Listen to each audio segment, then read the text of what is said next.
Today we will discuss the definition of power in negotiation. First of all, do you know why is power important to negotiators?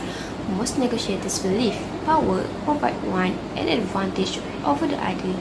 Negotiators with disadvantage strive to get a larger share of the outcome or achieve their preferred solution.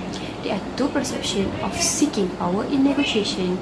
The negotiators believe he or she either has less power or need more power than other parties. Next is the definition of power. People have power when they have the ability to bring about outcomes they desire or the ability to get things done the way they want them to be done. People who have power can induce another to do what the latter otherwise would not do. However, the definition that has developed so far focuses on absolute and forceful power, which is too limited for understanding how power is used in negotiation.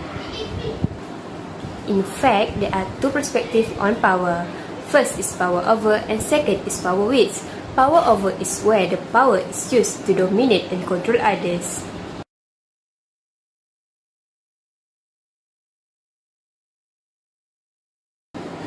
Both situations show that the receiver cannot defy them as they are powerless. Yet, this power relationship may range from benign and supportive to abusive and oppressive.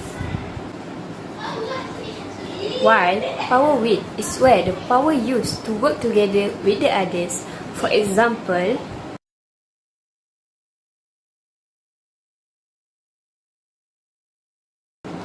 these are all examples of power with. That's all for today.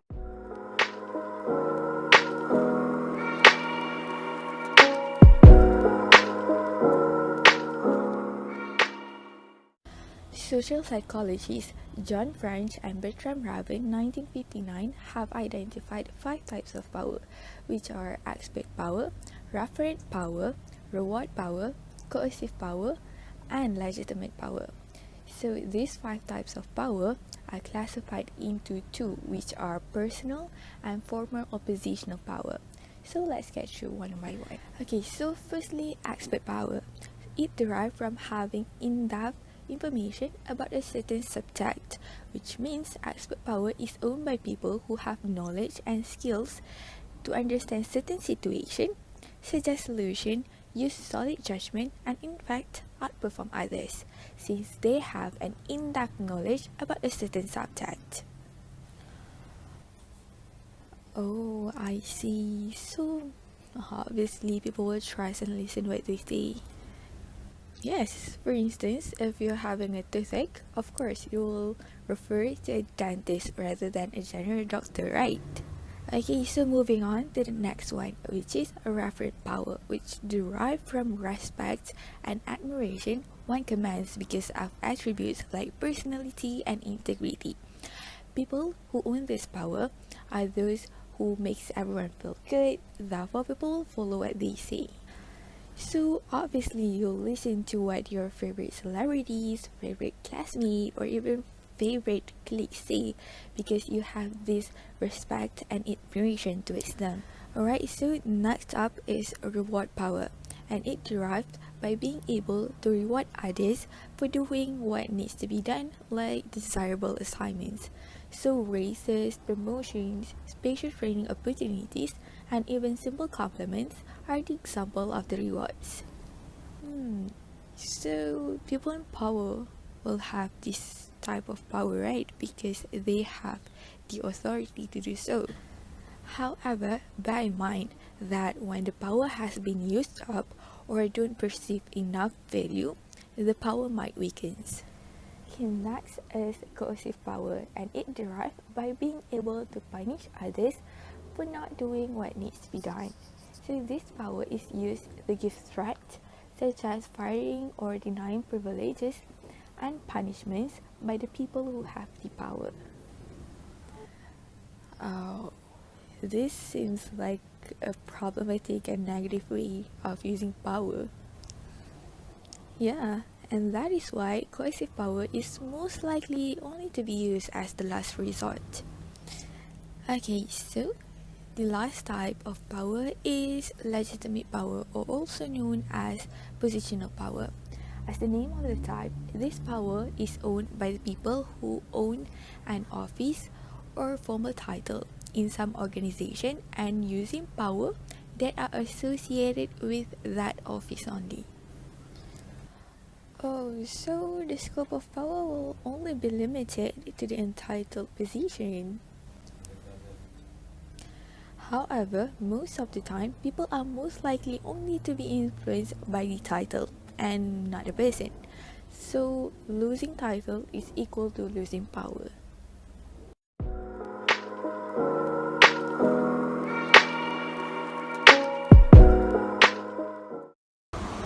Okay, I will explain about informational source of powers. Information power is derived from the negotiator's ability to assemble, organize facts and data to support his or her position, argument or desired outcome. This is the most important source of power. How information works in negotiations? It works as a tool to challenge the other party's position or desired outcome, or to undermine the effectiveness of others' negotiating arguments. Next, it also works as the accumulation and presentation of data or personal expertise. To be understand more on how information works in negotiation, let's see this video. Hi sir, you are the one who want to buy my car, right? Ain't no way that's your car. That's your brother's No, car. it's right? not. That's my car. And you have agreed to buy it 350,000, right? Why would I buy a car like this from a girl? At least you could sell at 300,000. What? That price is impossible. How could be a Supra car with that price? That's a joke, You isn't are it? a girl.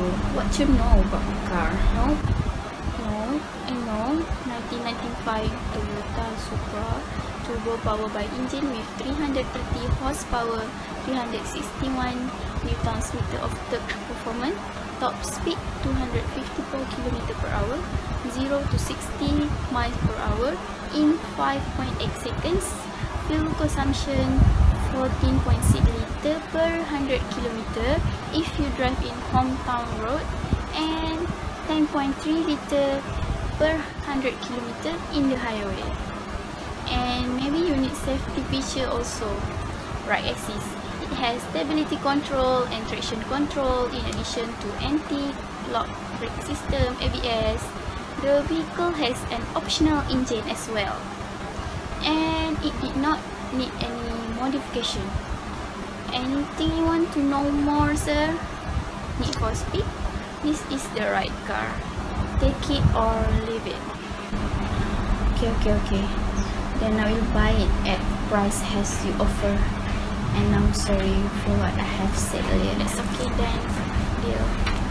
Hi everyone. So that's the video show that informational source of powers. When we have enough information, that's the power we need in negotiation. Information is the best power. We can win the negotiation. Thank you.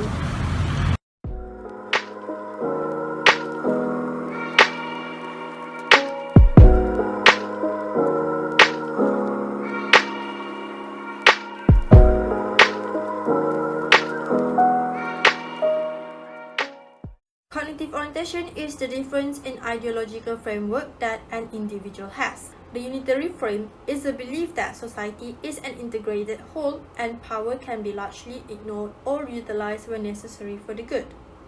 The radical frame is a belief that society is in continual clash of social, political, and class interests. Last but not least, the pluralist frame. This frame is a belief that the power is equally distributed among various groups where they compete and bargain for the share of power. This orientation focuses on differences rooted more in needs and energizing elements of the personality. One of the examples is power motive, which is the tendency to have an impact on other people, to affect their behavior or emotions in order to seek power, especially in negotiation. Disposition and related skill is when cooperative or competitive orientations to power are rooted in individual dispositions. Individuals with competitive disposition have skills including sustained energy, focus, high expertise, self-confidence, and conflict tolerance. Meanwhile, cooperative disposition may have the person to have abilities like sensitivity to others, adaptability, and the capacity to include others' ideas into an argument. Individuals are more often having different moral views about power and its usage. Most negotiation research concluded that every negotiator acts on their best self-interest. In recent research, there is a link between an individual's self-interest and their moral identity, which is an action on behalf of a larger common interest. So listen, I have a special offer for you to make a book review. So I'm gonna need you to review this book of my client compare it to another book. But in order for you to compare it, I need a brutal and honest review that will be the best interest of my client's book. Can you do that? Book review. You want me to review it and compare it to another book and make a negative comment about the other book? I think I'm gonna reject the offer. I'm an influencer, you know. I influence people in a positive way, not a negative way. So I'm gonna reject your offer, okay? You can find another influencer that can do that for you. I'm not gonna associate my content with negativity. That's my principle, okay? Power for negotiation can be created through a short aspect of personality. A negotiator's mood can create power because it may boost emotional expression. For example, anger helps negotiators to focus on what they want and be more assertive, as well as claiming more value in a competitive negotiation. Hi, is this available? Yes, it's still available.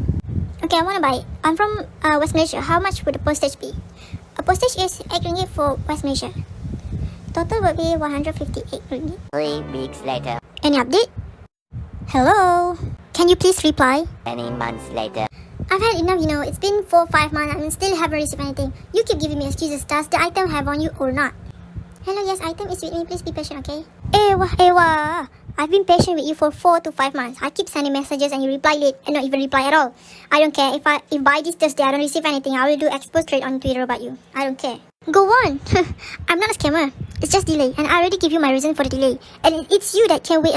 You always want item to arrive early. Excuses. I'm in front of your house right now. If you don't want me to head you to the Bala police, then you find me. What the? Give me your account number.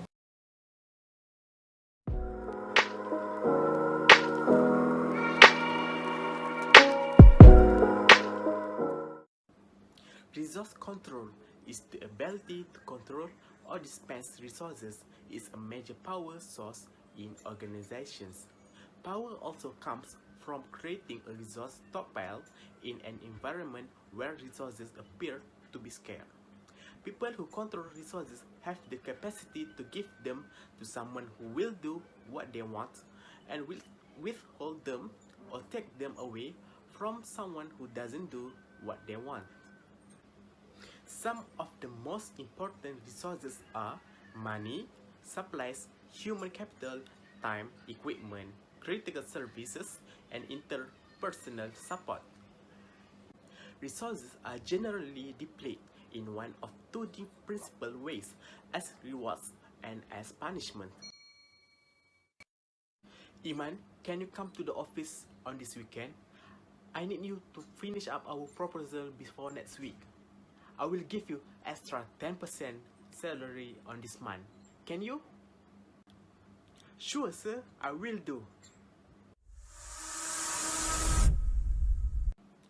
Iman, can you come to the office on this weekend? I need you to finish up our proposal before next week. Sorry sir, I cannot because I want to bring my kids to the theme park this weekend. I don't care what kind of excuses you give to me. Come to the office or you will be fired. Negotiations must develop or maintain control over some desirable reward that the other party wants or control over some punishments that others seeks to avoid. So, as IMAL have explained, there are two types of power based on organization. The first one is power based on resource control, and the second one is legitimate power. I am going to explain more about legitimate power. Legitimate power is grounded in the title, duties, responsibilities of a job description, and level within an organizational hierarchy. So, what is legitimate power? Legitimate power is the foundation of the social structure. So, to make it more easy to be understand, legitimate power is the formal authority given to a person within an organization. Because it comes from a position or a job title, it is a type of positional power. So, how does legitimate power works? So, the effectiveness of legitimate power depends on the willingness of the followers to acknowledge the legitimacy of their system. So, what does this mean? So, let's say in this one organization, there's a leader and the other person that is a part of the organization. So, let's say that the other people likes the leader. That is when we can say that the legitimate power of the organization is acknowledged by the system. When you get into a social system, they almost immediately create a hierarchy. For example, if you go to school, there's the headmaster, and then there goes the teacher, the janitor, the guard. It is some kind of unspoken hierarchy. The person have the social value in the organization, people will simply start to respect them. Say there's the leader in the workplace, and then all of the workers like him because he does a great job. And then, of course, he will be respected, and all of his decision will be supported by the other workers. That is when we achieve the power based on organization. How can legitimate power be acquired? It can be acquired by birth, by election, by appointment, and derived by social value. That's all for our part, which is power based on organization. I will pass this presentation to the next presenter.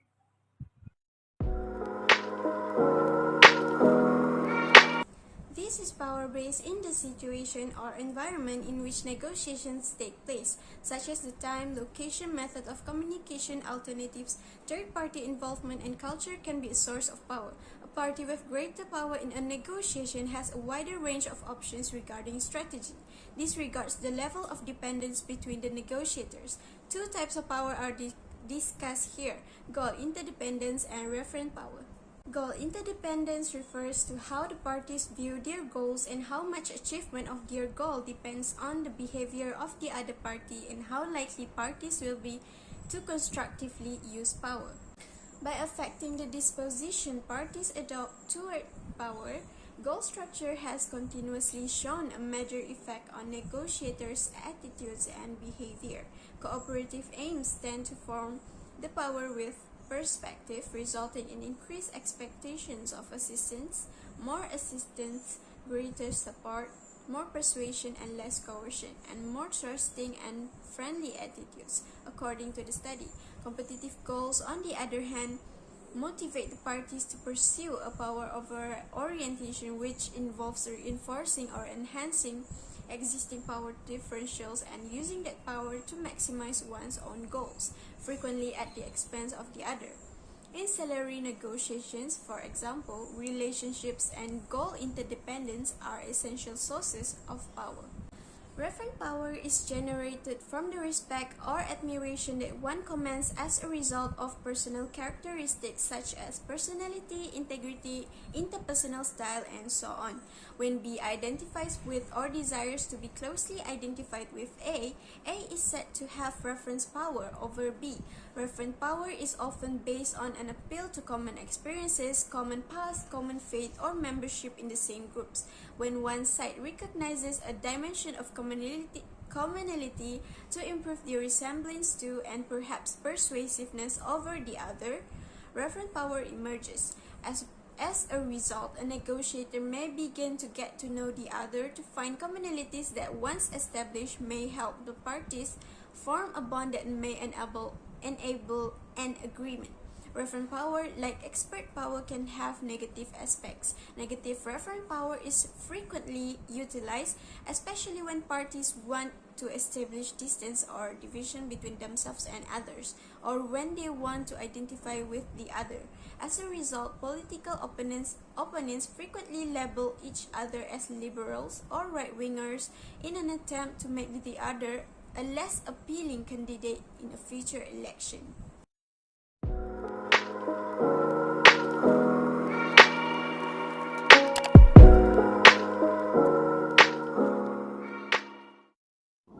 Not only power can be seen within individuals and their relationships, power can also be seen based on context, situation, or environment in which the negotiation take place.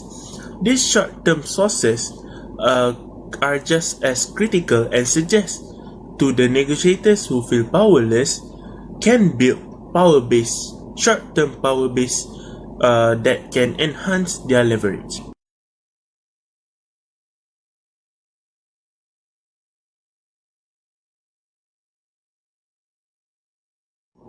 We acknowledge your experience as a radio host, but we can only offer you a contract worth 1 million ringgit.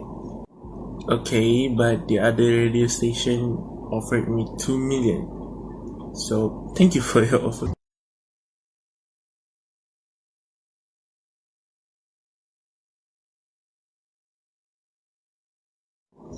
So, you agree with what I suggested in the meeting just now? Yes, sir. I agree with your suggestion 100%. It is so brilliant and it will work. Nah, his suggestion is ridiculous. It will never work. It's impossible.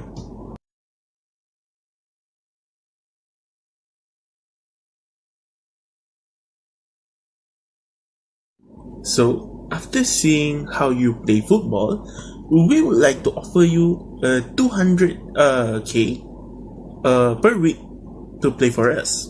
Would you like to take that? Yes? I don't think so. My client would want 400k per week, a compensation for his dad, and a house for his family. I will be explaining about dealing with others who have more power. First is never do an all or nothing deal. Relying on a single party and creating a make or break deal with them leave the low power party highly vulnerable. For example, I only agree to do business with eco company only, so I have the possibilities to be controlled by them. Instead, I, as a low power party, should entering into more deals like with Aeon, Giants, or Pacific Mall. Next is make the other party smaller. In dealing with high power party, the low power must try to make multiple relationships and engage in many negotiations. So, the low power can divide and conquer by diversifying the relationships and the multiple interests that may be served in working with these different subgroups. Next is make yourself bigger. The low power should try to build coalition with other low power parties so as to increase their collective bargaining power. This must be done carefully, because when the low power tries to make itself bigger by becoming more aggressive, he or she tend to get poorer outcome than if he or she accept the low power position. Number 4 is build momentum through doing deals in sequence. Early deal can be done to build a relationship, strengthen the relationship with the higher power party, and perhaps acquire resources like information, tax, seed capital, and etc. Select those high power targets that have the most to gain and maximize visibility of those deals to other parties. Number 5 is use power of competition to leverage power. This is a variation on the power of a partner. Make sure you offer something more than one high power party. Competing against each other for what you want, some may actually do a deal with you simply to keep you from doing deal with one of their competitors.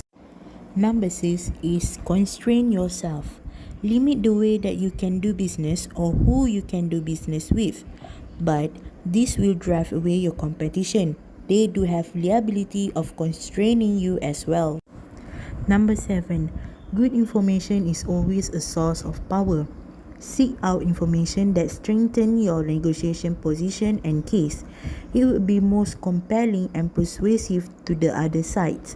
Organize it so that you can draw on it quickly and assemble it to be maximally persuasive. Number 8 is ask a lot of questions to gain more information. Negotiators with less power ask more diagnostic than leading questions and constantly show the willingness to cooperate. This will lead to a better outcomes. Last, do what you can to manage the process. If the high power party control the negotiation process, time, place, agenda, and etc., they will do in ways to get the outcomes they want. But if the low power control the process, they will be able to steer the deal in advantageous direction.